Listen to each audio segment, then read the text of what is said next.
Como fue anunciado, el estudio bíblico devocional esta mañana está basado en la porción del Evangelio según Juan, capítulo 19. Un hermano nos hará el favor de leer públicamente desde el versículo 25 hasta el versículo 37.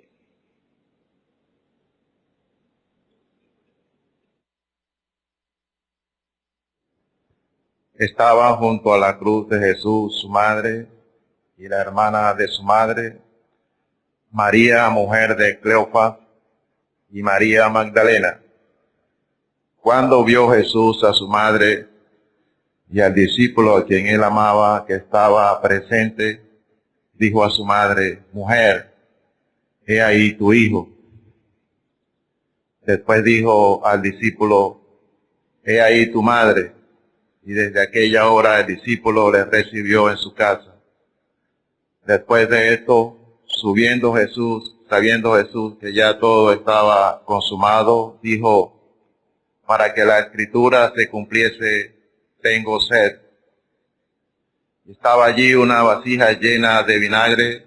Entonces ellos empaparon en vinagre una esponja y poniéndola en un hisopo, se la acercaron a la boca.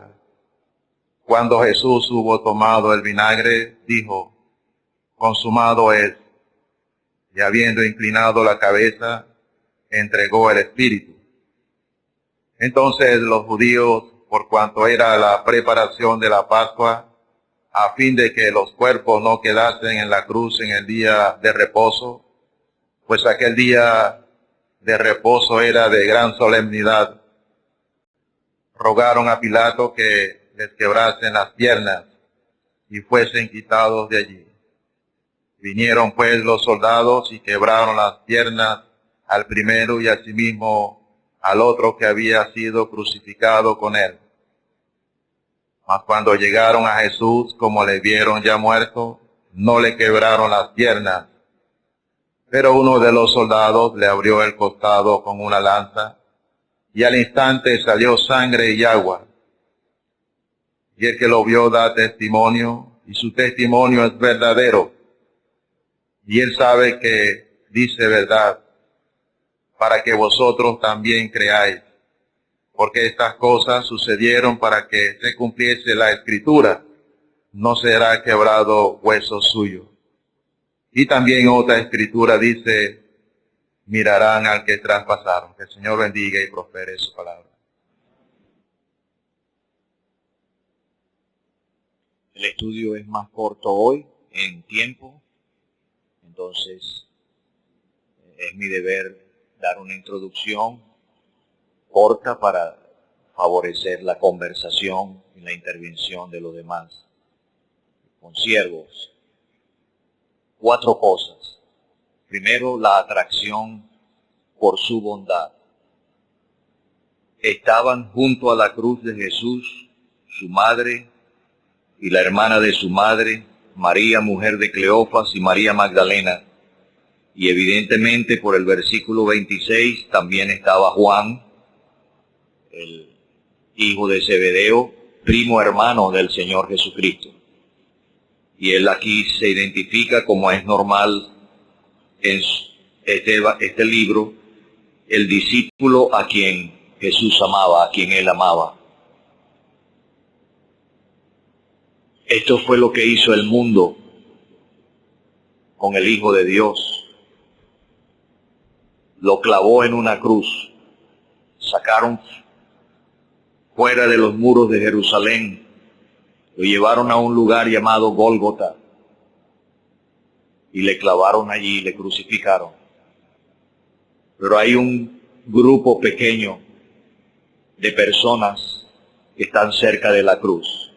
Evidentemente, inmediatamente después de su crucifixión, ellos estaban cerca de la cruz, porque los otros evangelios, los sinópticos, que así se llaman, ellos dicen que a 6 horas después, cuando él murió, esas mujeres estaban viendo de lejos, mirando de lejos. Evidentemente los soldados en un momento habían apartado a ellos y estaban lejos, pero en este momento, después de su crucifixión, están cerca. ¿Por qué están allí? Atraídos por Él. Y la razón principal era lo que Él es y lo que Él había hecho por ellos. Por ejemplo, María Magdalena. Cuánta gratitud tenía ella por su Salvador. Él le había sacado 7 demonios de ella, dice Lucas capítulo 8. Él era su libertador, su Salvador. Menciona la hermana de la Madre del Señor. Si usted junta todas las descripciones, Mateo, Marcos, Lucas, con esto, usted se da cuenta que la hermana de la Madre del Señor no era María, mujer de Cleofas, sino la madre de los hijos de Zebedeo, es decir, de Jacobo y de Juan, porque María, mujer de Cleofas, era madre de Jacobo el menor y de José. Es decir, habían 2 apóstoles en el círculo privado del Señor que se llamaban Jacobo. Jacobo, hijo de Zebedeo, hermano de Juan. Y por Marcos sabemos el nombre de la hermana de la Madre del Señor, Salomé. María, mujer de Cleofas, madre de un apóstol y madre de José. Me interesa eso porque hay un José junto con Matías, escogido en Hechos capítulo 1, que había sido testigo desde el comienzo de todas las cosas relacionadas con el Señor, y que fueron puestos delante de Dios y echaron suerte para escoger el que iba a sustituir a Judas en su ministerio. Tengo la impresión de que este José, el hijo de María, mujer de Cleofas, sea, y por la relación etimológica de Cleofas con el nombre que se nos da en Lucas 24, creo que estoy creyendo, hermano, no estoy imponiendo, pero que Cleofas haya sido el que andaba camino a Emaús con su hijo José. No, uno siempre quiere ver a una pareja andando, pero la María, mujer de Cleofas, estaba en Jerusalén y fue una de las que fue al sepulcro y fue una de las primeras que el Señor apareció resucitado. Entonces, bueno, eso se conversa, estoy sugiriendo eso después de unir todas las narraciones. Pero todos los que están aquí, seguro que estaba Juana también. Lucas dice que Juana era una de las que había venido con él, que le servía de sus bienes desde Galilea, que estaba también, permanecieron fieles en su entierro. Muy poca gente estaba allí cuando él fue enterrado, pero aquí estaban las mujeres mirando dónde le ponían. Y aquí cerca de la cruz, todos los que están allí, dígame Juana, mujer de Chuza, intendente de Herodes, creemos que sea el mismo oficial que vino al Señor en Juan capítulo 4 rogando por su hijo que se estaba muriendo. Ellos tenían una gratitud para él.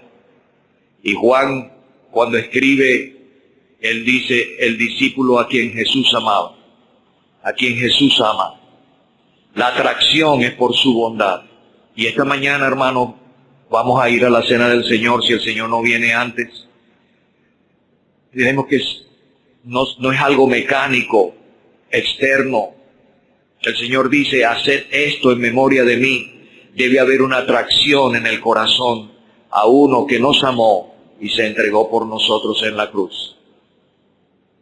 ¿Alguien aquí está dispuesto a identificarse con el que ha sido rechazado y sigue siendo rechazado por el mundo? La cruz de Jesús, ese es el lado histórico de la cruz. Pero hay la cruz de Cristo, es el lado doctrinal, en su mención en Gálatas capítulo 6. Y hay la cruz de nuestro Señor Jesucristo, ese es el lado devocional, porque Él dice, por quien el mundo me es crucificado a mí y yo al mundo. Entonces, la atracción por su bondad, por su amor, Por eso estaban allí. ¿Dónde estaban los otros apóstoles? Estaban acobardados, habían huido. Juan estaba allí. Entonces, la otra cosa es la perfección de su humanidad. Pensé en esta porción porque estamos estudiando noviazgo, matrimonio, crianza de familia. Y aquí está el perfecto hijo.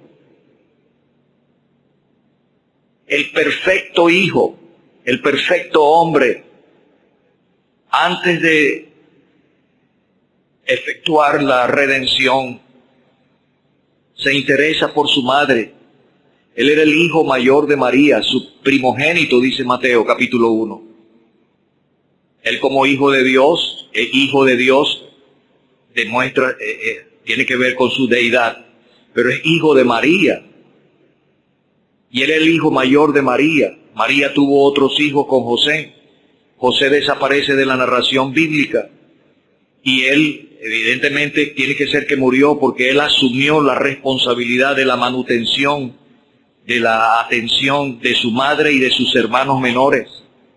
Aun cuando sale al ministerio público, Juan capítulo 2 dice que vinieron con él su madre y sus hermanos, porque él era responsable, él era buen hijo.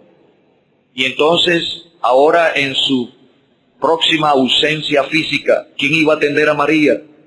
¿Quién iba a atender el hogar?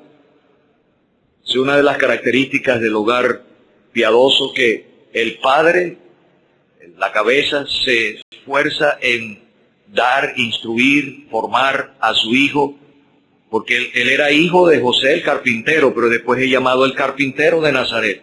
El carpintero le formó, le instruyó para un oficio manual para proveer para la familia. Y aquí él está pendiente. Y entonces le dice a Juan: hijo, he ahí tu madre, atiéndela como tu madre, en sustitución mía. Y a ella le dice: mujer o dama, he ahí tu hijo. Y él se la llevó de la escena de la crucifixión, de la cruz, se la llevó a su casa que tenía en Jerusalén. Evidentemente tenía una casa en Jerusalén, porque aquí dice que se la llevó y la llevó a su casa, a la casa. Además de sus bienes en Galilea, en Jerusalén, él se movía en círculos altos. Él tenía conexión para poder entrar en la casa del sumo sacerdote, y ayudó para que entrara Pedro. ¿Se acuerdan de eso? Bueno, posiblemente en esa casa fue donde Nicodemo vino a ver al Señor y a hablar con él, que Juan capítulo 3 lo narra. Pero el Señor es sabio. Él sabía que el diablo iba a usar esto para decirle una corredentora. Y él sacó a María de la escena de la cruz, porque el Salvador es él. Él fue el que se ofreció, él es el sacrificio. Y María no estaba allí, él la sacó. Entonces, la perfección de su humanidad se ve también. Me estoy tomando mucho tiempo ya. Pero por ejemplo, cuando él murió y el soldado traspasó su costado, brotó sangre y agua. Ya él había muerto. Él había entregado el espíritu. El corazón había dejado de latir. Cuando un cuerpo humano normal deja de latir el corazón, empieza el proceso de putrefacción. A las horas, al siguiente día, ya hay el efecto. Pero en este caso, cuando traspasó su costado, brotó como si el corazón estaba bombeando sangre, porque en él no hubo corrupción en su cuerpo, porque él es sin pecado, su perfecta humanidad. Él dijo: tengo sed. Él es un hombre. En gloria en el trono de Dios está sentado un hombre que pasó por donde tú y yo podemos pasar, su perfecta humanidad. También en esa expresión: no quebraréis hueso suyo. Yo veo su perfecta humanidad. Porque quebrar los huesos, por ejemplo, usted va a cocinar un animal como un cordero para poder meterlo en los envases donde usted cocina, tiene que quebrar los huesos porque no cabe los huesos más grandes. Tiene que asarlo entonces en una cosa muy, muy grande. Pero eso está asociado con el quebrantamiento de la voluntad. Ahí en Proverbios hay un versículo que dice, la palabra blanda quebranta los huesos. O sea, alguien puede ganar con miel, más se gana con miel que con hiel. Y puede a una persona que está rebelde y queriendo imponer su voluntad, quebrantarlo, humillarlo. Todos nosotros necesitamos eso porque somos pecadores, hijos de desobediencia. Pero él no. Dios preservó eso. Y en el Cordero de la Pascua dijo, no quebraréis hueso suyo. Él no necesitó ser quebrantado en su voluntad. Su voluntad era hacer la voluntad de Dios. El hacer tu voluntad, Dios mío, me ha agradado y tu ley está en medio de mi corazón. No, aunque dijeron, quiebren los huesos para acelerar sus piernas, para acelerar su muerte, ya él había muerto. Y no se quebró hueso suyo. Perfecta humanidad, pero también tenemos la manifestación de su deidad. Todo está marcado aquí. Ese es el Hijo de Dios. Emmanuel, Dios con nosotros. Sabiendo Jesús que ya todo estaba consumado, dijo, consumado es. Eso solamente Dios podía decirlo. Ninguna criatura podía afirmar, dar un sello de aprobación de su trabajo. Eso viene de Dios, la aprobación viene de Dios. Él lo hizo porque Él es Dios. Consumado es, hecho está, pagado está, completado está. Y entonces mirarán al que traspasaron. Si usted lee esa referencia en Zacarías, ¿quién está hablando allí? Jehová. Mirarán a mí, al que traspasaron, su deidad. Y por último, la confirmación de su mesianidad. El apóstol Juan cita las Escrituras. Los soldados romanos no sabían nada de eso. Y le dieron a beber vinagre cuando él dijo, tengo sed. 1000 años y piquito. En el Salmo 69 se había hecho la profecía. David lo hizo por el Espíritu Santo. Se cumplió exactamente. Esto es algo impresionante, hermanos. Cristo murió por nuestros pecados conforme a las Escrituras. Los soldados romanos no supieron eso. Cuando quebraron las piernas del primero, del otro malhechor, y llegaron allí, ya él había muerto. Él dice que inclinando su cabeza, y la palabra aquí es la misma que usó él, del Hijo del Hombre, no tiene donde reclinar su cabeza. Es decir, que no fue como normalmente pasaba, que cuando moría se le caía la cabeza hacia su pecho. Él inclinó la cabeza en señal de descanso, ya había consumado la obra. Y entonces dijo, Padre, en tus manos encomiendo mi espíritu. En este caso, su deidad, dice, entregó el espíritu. Fue algo voluntario, nadie le quitaba su vida. Esa es otra evidencia de su deidad. Yo pongo mi vida para volverla a tomar, nadie me la quita, yo la pongo. Esto solamente lo hace Dios. Pero está confirmando las Escrituras. Él es el Mesías, Él es el Cristo, como el taxista creyente que llevaba a un judío, creo que fue en Nueva York, y le dijo la profecía de Daniel, cuando fue destruida Jerusalén, años 70 después de Cristo, iba a ser muerto el Mesías. Jesús de Nazaret murió antes que fuese destruida la ciudad.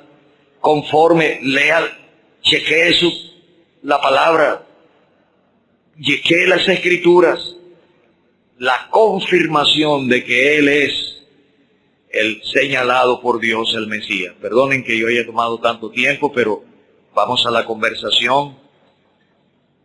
Quiero escucharles y ser llevado otra vez al pie de la cruz.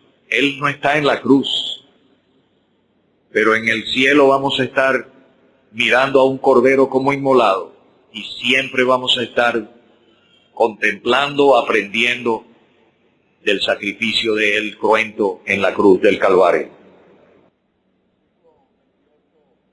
Sabiendo Jesús que ya todo estaba consumado, y lo relaciona directamente con lo que acaba de suceder, es decir, el Señor mostrando ese cuidado en relación a su madre.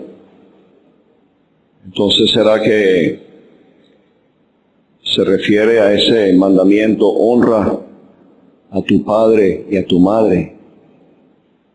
Él salió de la escena de la crucifixión en primeros momentos después que el Señor fue crucificado. Él la llevó y regresa, es ya como a las 3 de la tarde. Él no cuenta todo lo que pasó entre las 9 de la mañana y las 3 de la tarde. Los otros evangelios sí.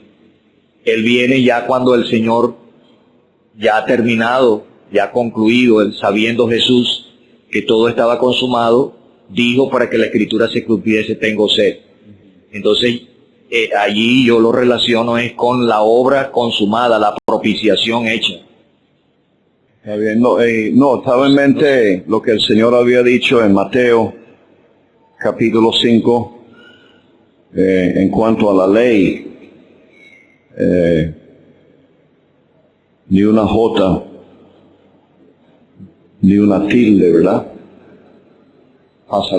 Todo tenía que cumplirse. En cuanto a él, en relación a la ley no tenía nada que reclamar. Él había cumplido todo en su vida personal también, como había mostrado ese perfecto amor hacia Dios y hacia el hombre también. Amarás a tu prójimo como a ti mismo. Entonces, el que dio su vida en la cruz es uno que no tenía que morir. La ley no tenía ningún reclamo, nada pendiente. Él había cumplido todo. Pero está bien el detalle que habían pasado varias horas. Sí. De todas maneras apreciamos ese detalle, pues, porque aquí está la perfección de su humanidad, pues. Ni una tacha, sin mancha y sin contaminación. Ese es nuestro Salvador, ese es nuestro Señor. El versículo 25, donde comenzamos el estudio de la expresión la cruz de Jesús, y en el versículo 17 de este mismo capítulo: y él cargando su cruz. Entonces, algunas expresiones muy personales: su cruz, su madre y su espíritu. Entregó su espíritu, estaba allí junto a la cruz su madre, él tomando su cruz, pero me llama la atención en esta oportunidad, en el versículo 25, estaban junto a la cruz de Jesús. Por favor, ayúdanos. Había sugerido que este es el lado histórico. La víctima de la cruz es Jesús, el Señor Jesucristo, pues. Un hombre, él se encarnó, Dios le preparó cuerpo para ofrecerse en sacrificio, poder morir. Él murió porque quiso morir y cuando quiso morir. Ahora, ese es el lado histórico. Esa era la cruz que le correspondía a él para él ser crucificado. Porque las otras cruces eran de los malhechores. Él no la había comprado, él no la había hecho. Hay algunos que piensan, ¿será que él mismo había hecho ese madero? Pero ese era un rústico madero que estaba preparado así para el otro, el malhechor ese. Pero ellos prefirieron: suéltanos a este y él sea crucificado. Entonces, él tomó su cruz. Y aquí Juan es el único que dice que él la llevó. No cuenta que otro fue obligado a cargar una parte de esa cruz tras él. Porque Juan presenta a él como en su deidad, pues. Y él no necesitaba ayuda. No sé qué piensan los demás hermanos, pero quiero escucharlo. Queremos escucharle, hermano. Adelante. Hay 3 referencias a la cruz aquí en el capítulo, como ya se ha señalado, versículo 17, y cargando su cruz. Versículo 25, estaban junto a la cruz. Y el versículo 31, a fin de que los cuerpos no quedasen en la cruz en el día de reposo. Y he pensado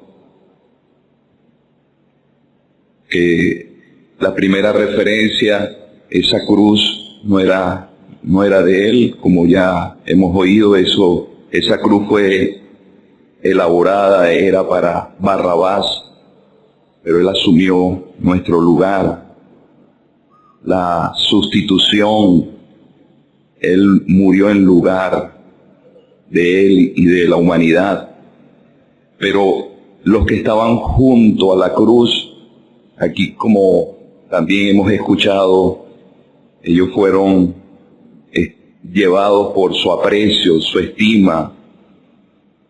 Ya hemos oído de María Magdalena, ella, la enorme gratitud, ella fue movida a estar en ese lugar junto a la cruz. Nosotros hablamos en el ámbito espiritual, estar junto a la cruz, pero ¿qué representaba para estas mujeres y para Juan estar junto a la cruz geográficamente en ese momento?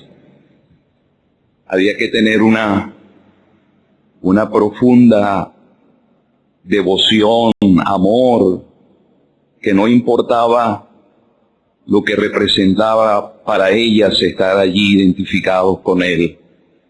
Era su amor, su estima, su aprecio, su gratitud en el corazón de cada una de ellas. Ahí está también la madre de Jesús, y creo que aquí se cumplió lo que Simeón dijo: una espada traspasará tu alma. Yo creo que en ese momento María, al ver al Señor, sintió la espada aguda del dolor traspasando su alma. Pero llama la atención que el Señor comprendía lo que sentía su madre. Dios y hombre, sabía exactamente lo que estaba sufriendo. Una espada traspasará tu alma, pero Él alivió ese dolor. Responsablemente le dijo a Juan: mujer, he aquí tu hijo. Y después dijo al discípulo: he ahí tu madre. En ese momento alivió. Cuando alguien está pasando por un agudo dolor, venga otro a consolarle, venga otro a animarle. En cambio, la espada aguda que traspasaba al Señor hiere al pastor y las ovejas estarán dispersas. Él lo sintió solo, sin alivio. Y la última referencia en el versículo 31, a fin de que los cuerpos no quedasen en la cruz. Esa cruz quedó vacía, señal de que la obra fue consumada, como ya hemos oído. El Señor, cuando tomó el vinagre, dijo: consumado es. Eso se escuchó en el Gólgota: consumado es. y hemos oído que esa palabra se empleaba en algunas áreas. En el área artesanal, cuando alguien terminaba un trabajo, normalmente decía esas palabras: consumado es, una obra terminada. Cuando se pagaba una deuda, consumado es, una deuda cancelada. Cuando un siervo terminaba un servicio a su amo, expresaba esas palabras: consumado es. Y cuando un sacerdote, los sacerdotes ofrecían el sacrificio y el sacrificio se había terminado, expresaban esas palabras.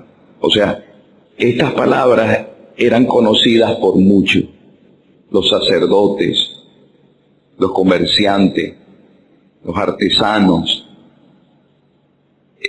Conocían la palabra, y cuando el Señor expresó esa palabra, consumado es, estaba indicando claramente: todo está hecho.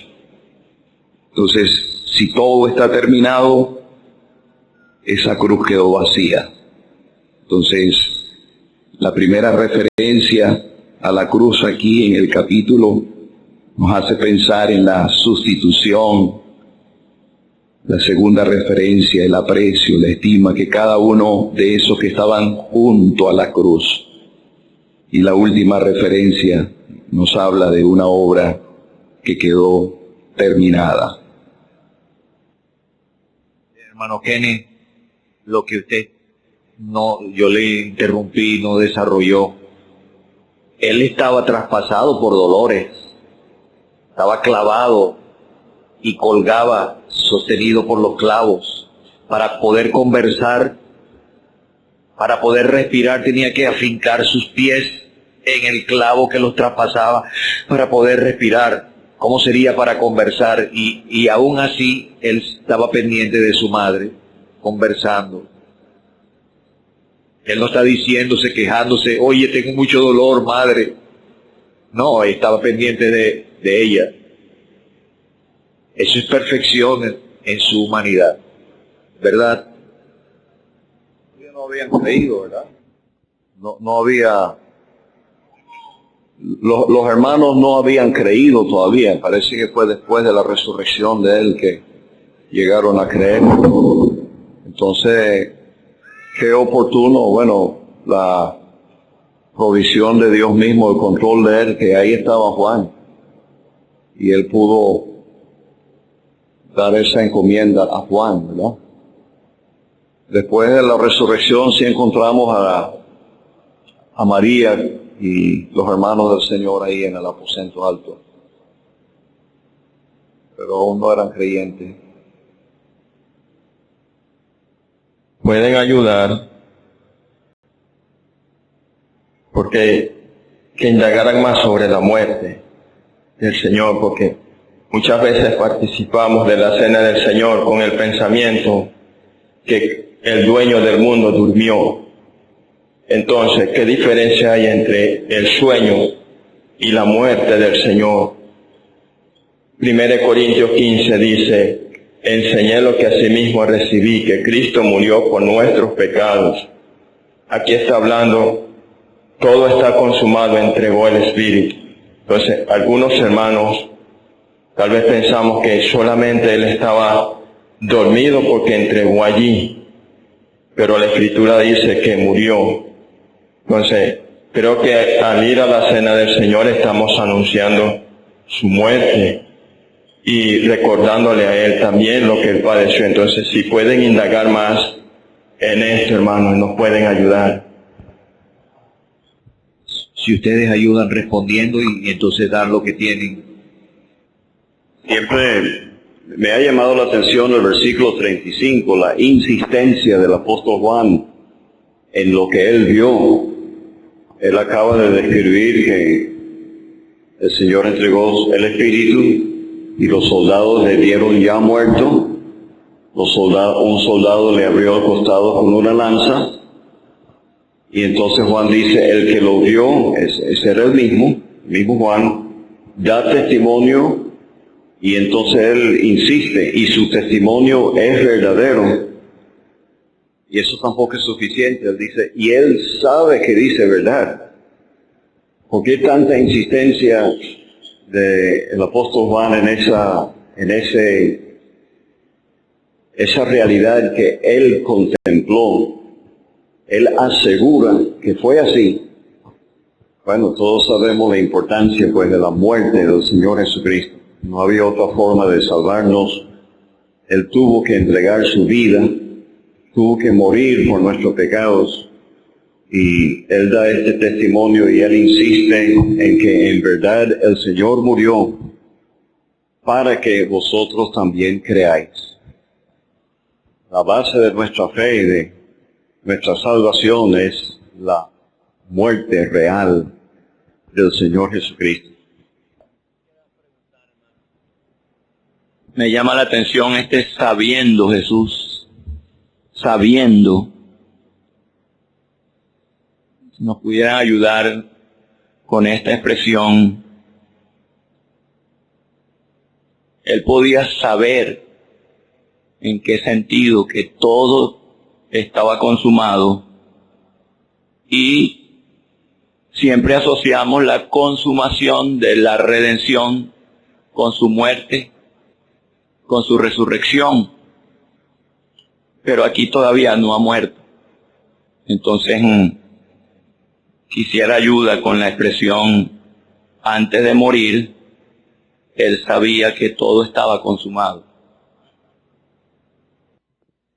Hay varios detalles aquí que nos aseguran que el Señor no estaba agonizando y lentamente perdiendo facultades, como es natural con otro ser humano. Y esta es una de esas pruebas, sabiendo su capacidad mental está intacta hasta el final. Otra cosa que llama la atención es que a pesar de sus intensos sufrimientos, nunca perdió control de sus acciones, sus pensamientos, su cuidado por su madre, al comienzo de los sufrimientos. Es llamativo, pero aquí al final de los padecimientos, él sabe que toda la Escritura se ha cumplido, pero falta una. Y en un acto deliberado, él dice, tengo sed, para que la Escritura se cumpliese. De manera que sus capacidades mentales no han disminuido. Eso es algo maravilloso. Pero también su afecto por su padre no ha dejado de ser su prioridad. En el intenso sufrimiento por el cual él está pasando, él tiene sumo cuidado de cumplir la palabra de su Padre para que la Escritura se cumpliese. Pero cuando él dice consumado es, inclina voluntariamente la cabeza y voluntariamente despide su espíritu, lo entrega a su Padre. Eso es una maravilla. Hace años un hermano escribió acerca de los milagros en el Calvario. Y si se quiere, este es uno, que después de tanto sufrir, él voluntariamente, su cabeza no cayó por debilidad corporal, él inclina su cabeza. Y algunos han dicho que fue un acto como de adoración ante su Padre. Padre, en tus manos encomiendo mi espíritu, inclina la cabeza. ¿Qué persona sin igual en todos los aspectos de su ser? Pero cuando él dice consumado es, hemos escuchado que se refiere a la obra redentora. No quedaba sufrimiento por padecer. No había pecado por el cual pagar la deuda. Todo ya había sido consumado, pagado. Y sabiendo eso, consciente que ya había satisfecho plenamente las exigencias de Dios su Padre en contra del pecado, Él dice, consumado es.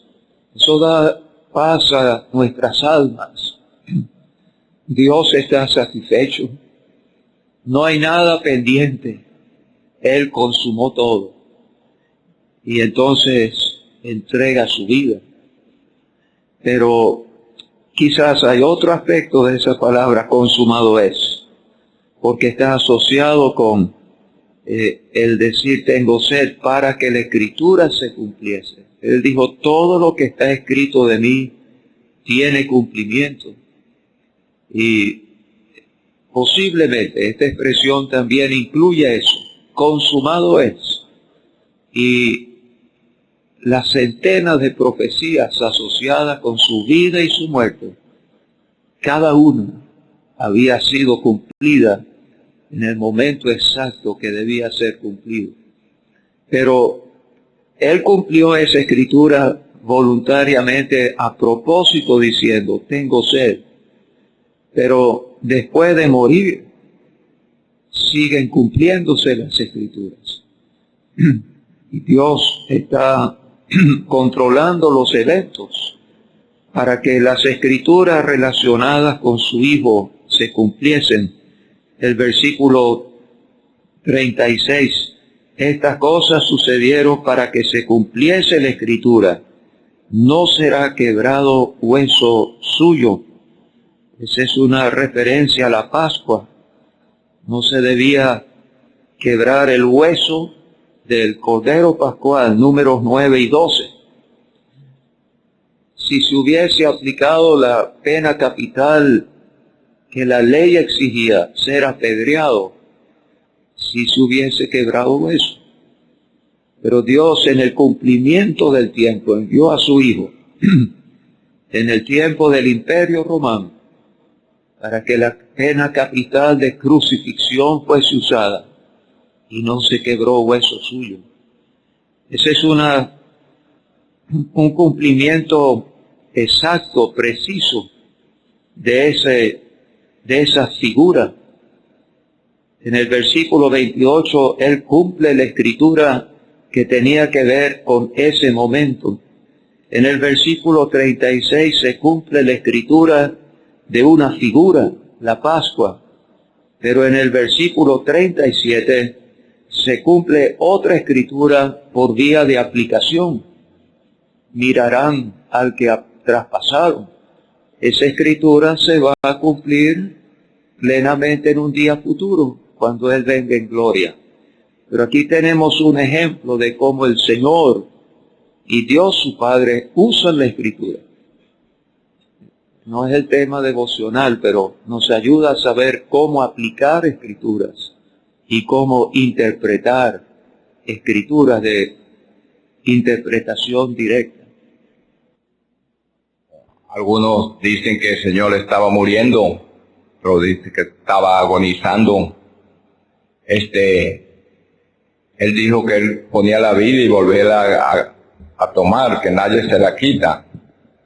Y algunos, yo pregunto si el Señor tenía toda su vida en sí o había degradado algo. Porque dice, el hermano Samuel preguntaba que si a uno le quebraba la pierna, no respiraba bien y cómo iba a hablar. Pero aquí cuando Él murió en el Evangelio de Marcos, capítulo 15, versículo 37, dice, más Jesús dando una gran voz, expiró. Él tenía toda su vida en sí o había degradado. El romanismo hace un teatro allí, los pasos, las etapas, y entonces se está cayendo el crucificado y le caen al látigo. El Señor no pasó por eso, hermano.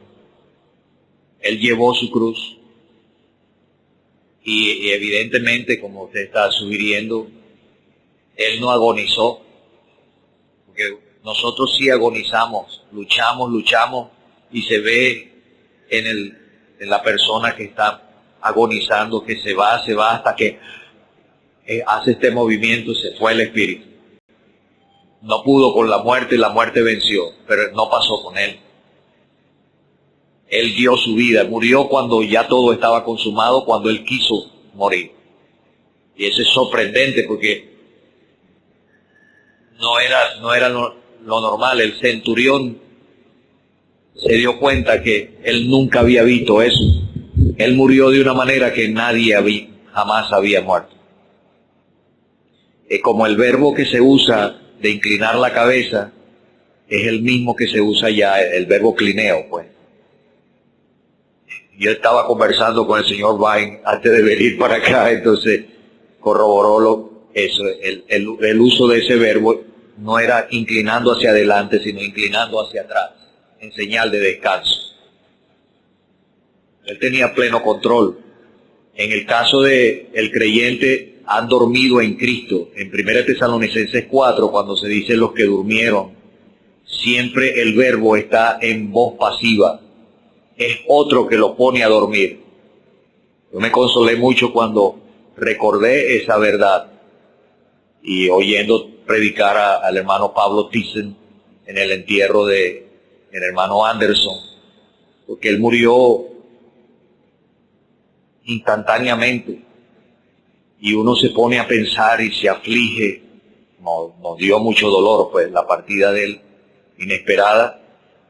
Un golpe tan fuerte que sintió él. No, hermano, el Señor lo durmió. Al instante él estaba viendo al Señor, su cuerpo fue puesto a dormir. El Señor pasó por los dolores de la muerte. El apóstol Pedro, predicando en Hechos 3, dice, suelto los dolores de la muerte. Él experimentó todo eso. A él nadie lo puso a dormir. Yo sé que el cántico, el himno muy bonito, el poema muy bonito, y entonces ese himno mismo que dice, está durmiendo en la tumba, también dice que sepultó mis pecados en la tumba, pero eso no tiene base bíblica, pero de todas maneras lo cantamos con gusto, pues, pero hay que sujetarse a las Escrituras. Él consumó la obra. Entonces eso quiere decir, hermano Adín, le repregunto, que las horas desde el mediodía hasta las 3 de la tarde, hasta la hora novena en el reloj judío, tiene que ver con el juicio de Dios que cayó sobre él, pues. A este momento ya, después de las 3, él ya ha dicho, Eloi, Eloi, lama sabactani. Ya lo ha dicho, porque Juan no estaba allí cuando él lo dijo, si no lo hubiese contado, lo hubiese referido. ¿Usted está de acuerdo con lo que estoy diciendo? Entonces uno mira a ese momento cuando Dios trató con él. ¿Qué pasó allí? Hay unas profundidades de padecimiento que uno no puede sondear. Dios mismo trajo una oscuridad. Hubo tinieblas sobre toda la tierra hasta la hora novena. ¿Cómo sería el rostro del Señor en esas horas de juicio de Dios?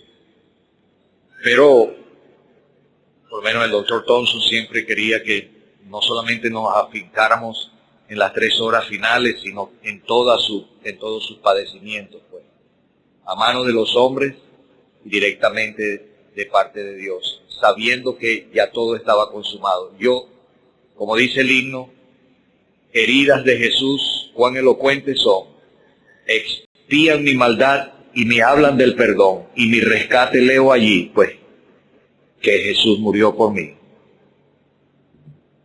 Yo creo que él sabía que ya todo lo que Dios exigía en su justicia por mis culpas, él lo había cancelado. A lo menos veo eso, pues, en mi sencillez y mi simpleza, pues. No sé cómo lo ven ustedes, hermano. Hay una expresión que usamos, y no sé si es correcta, muriendo. Nuestro hermano preguntó allí, no sé si hay algún versículo que use esa expresión. Murió. Dice el versículo 34, y al instante salió sangre y agua. Y dice 1 Juan, capítulo 5, versículo 6, este Jesucristo que vino mediante agua y sangre, está invertido. Y más adelante en el versículo 8 dice, el espíritu, el agua y la sangre. Entonces el agua ocupa el segundo lugar. En uno ocupa el último lugar, en uno el primero y en otro el último. Son las mismas referencias a le abrió el costado con una lanza y al instante salió sangre y agua. Estas tres porciones. Hermano, allí en primera Juan, el agua es en su bautismo. Aquí es una descripción que necesita de la fisiología para entenderla. Él derramó toda su sangre. Más sangre no podía salir que esa. El soldado romano había sido entrenado para combatir su escudo en este brazo y la espada largota en este brazo. Su oponente también tenía la misma armadura, pero en la pelea cuerpo a cuerpo, él tenía un movimiento que aprendido en la gimnasia, de ir por su lado donde no tenía el escudo y certeramente atravesar por la quinta costilla, atravesar con la espada y traspasar y llegar certeramente al corazón. El Señor está elevado, colgando de la cruz, clavado en la cruz. Él no podía usar la espada, usó la lanza y creo que traspasó su costado y llegó certeramente al corazón. Entonces los que saben de eso saben que en un intenso sufrimiento se acumula un líquido como acuoso, como agua. Eso tiene su nombre, tiene su explicación, y bueno, más no puedo decir, pero el agua ahí en 1 Juan es su bautismo, porque Juan está combatiendo la herejía que decía que el Cristo vino a Jesús. O sea, Jesús no es Dios. El Cristo es un lenguaje filosófico herético, espiritista. Antes, en su bautismo vino el Cristo a Jesús, y antes de morir, antes de estar en la cruz, se le salió el Cristo. Y el apóstol Juan dice, no señor, el que niega que es Jesucristo, que el Hijo de Dios vino en carne, ese es el anticristo, es el espíritu de error. El mismo que fue bautizado por Juan es el mismo que murió en la cruz, es el mismo Hijo de Dios. Nosotros somos testigos oculares de esas verdades. No sé si ustedes están de acuerdo con lo que estoy diciendo, pero aquí es algo fisiológico, allá es el agua del bautismo, cuando él fue bautizado, pues. Yo preguntaba, hermano, en el versículo 33, dice, cuando vinieron los soldados, ya el Señor estaba muerto. Mi pregunta es en relación con su muerte. Hay una escritura en hebreo que dice, Él gustó la muerte por todos. ¿Hasta qué punto podemos entender su muerte?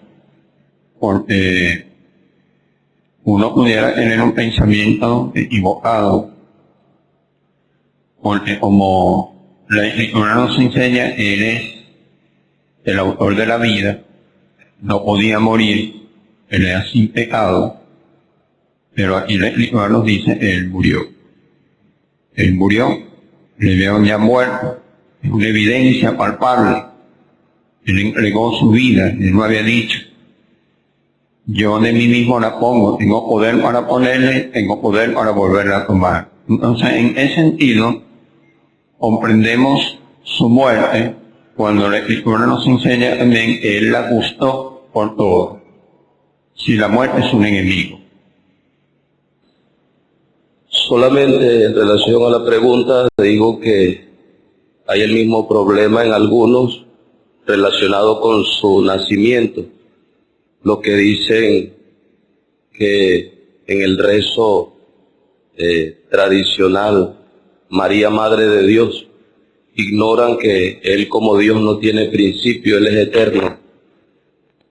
Y en relación a su muerte tenemos que verlo en el sentido de su humanidad, porque Dios en esencia es inmortal.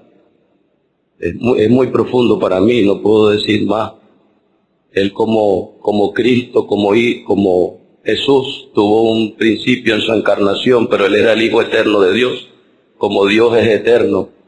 Y como Jesús, humano, también tuvo un momento en que literalmente, realmente murió, pero en esencia Dios es inmortal. Ahora, un pequeño pensamiento relacionado con la referencia a Zacarías capítulo 12. Dice, mirarán, allá dice, a mí, a quien traspasaron. Y estaba pensando en que no podemos permanecer insensibles, indiferentes, al contemplarle. El pueblo de Israel le vio en aquel momento crucificado, pero sus corazones estaban endurecidos. Pero va a llegar el momento en el futuro cuando Dios les dará la gracia para que ellos comprendan quién es aquel a quien ellos rechazaron. Y en aquel momento cuando le vean, dice, y llorarán, y lamentarán. El estado de sus corazones como nación habrá cambiado. Y creo que es una lección también para nosotros. Estamos oyendo hablar de Él en esta mañana. Nuestros corazones no están endurecidos. Todo verdadero creyente responde a la palabra, y especialmente cuando oímos hablar de Él. No estamos aquí para llorar, para lamentar, pero creo que debe haber una respuesta en devoción a Él al verle. Hay un detalle en relación al lamento que aparece allí en Zacarías capítulo 12, solamente quisiera mencionarlo. Dice en el capítulo 12, versículo 10, llorarán como se llora por hijo unigénito, afligiéndose por él como quien se aflige por el primogénito. Y esto habla de la profundidad del dolor cuando ellos tengan que llorar. Creo que este lamento se puede asociar con Isaías capítulo 53. Ellos van a llorar reconociendo, el herido fue por nuestras rebeliones, molido por nuestros pecados, el castigo de nuestra paz fue sobre él. Pero me llama también la atención que dice en el versículo 11, en aquel día habrá gran llanto en Jerusalén como el llanto de Adadrimón en el valle de Megiddo. Estaba buscando referencia a esto, a qué se refiere, y lo que encontré es que debe referirse a la muerte de Josías. Fue en aquel valle, y pensaba en aquel rey como, creo que si no el más bueno, uno de los más buenos de la historia del pueblo de Israel.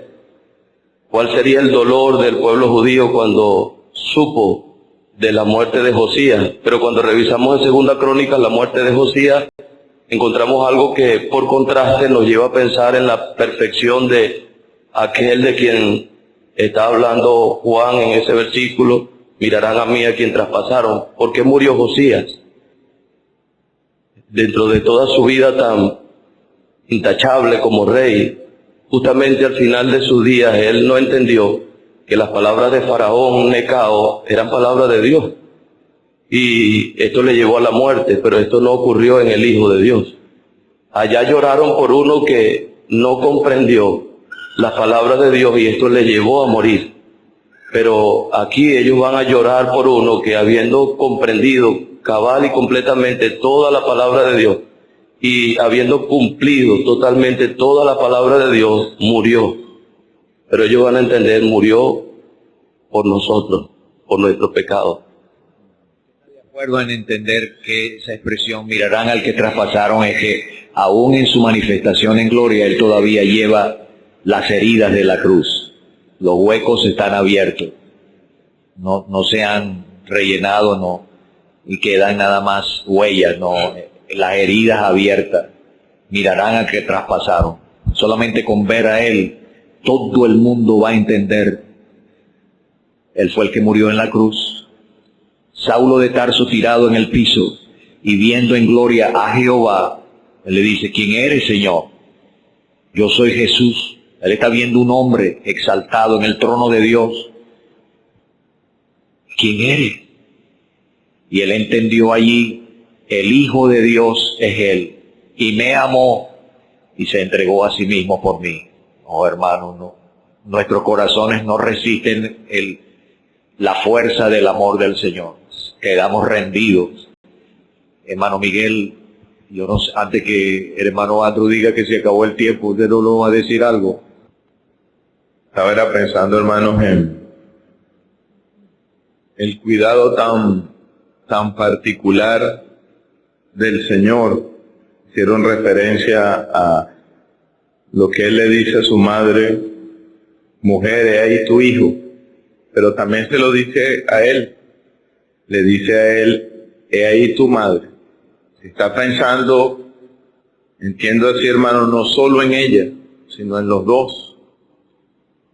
Y eso, había tantas personas allí, Él padeciendo un dolor tan intenso, pero Él estaba pensando en todos, pero particularmente en cada uno. Y eso me pone el corazón tan pequeñito al pensar, hermano, que así ha sido con nosotros. Él quiere que todos sean salvos, pero de manera particular se dedicó a mí y pensando en cada uno de nosotros. Y eso, hermano, nos debe llenar el corazón, porque uno piensa en esas escrituras, si alguno oye mi voz, el que tenga sed, si alguno, siempre, hermano, pensando en esa manera tan particular en nosotros, y eso me hace pensar en Él, porque ahí están estos dos que son salvados, como el sumo sacerdote, que se compadece de nosotros, de nuestras debilidades. Hermano, nos salvó, pero no solamente nos salvó, nos cuida. Está pendiente de nosotros de una manera particular. Y una última cosa, hermano, mi hermano Samuel hizo referencia a ello también, porque dice en el 28, para que la escritura se cumpliese, él dijo, tengo sed. Yo entiendo, hermano, posiblemente sí tenía sed, pero no lo dijo por su sed. Él lo dijo fue porque la escritura, para que la escritura se cumpliese. Es decir, como él en ese momento tan difícil y tan importante, su propósito nunca se desvió. Él siempre estuvo pensando en cuál era su misión, que se cumpliese la escritura y cumplir y consumar todo. Y eso nos da, hermano, gozo. Por eso es que podemos decir en esta mañana con confianza y a pocos minutos de celebrar y participar de la cena del Señor, podemos decir, nuestra salvación es completa. Podemos decir con todo gozo, no debemos tener temor y podemos tener confianza porque todo se cumplió, porque Él siempre tuvo su perspectiva bien clara.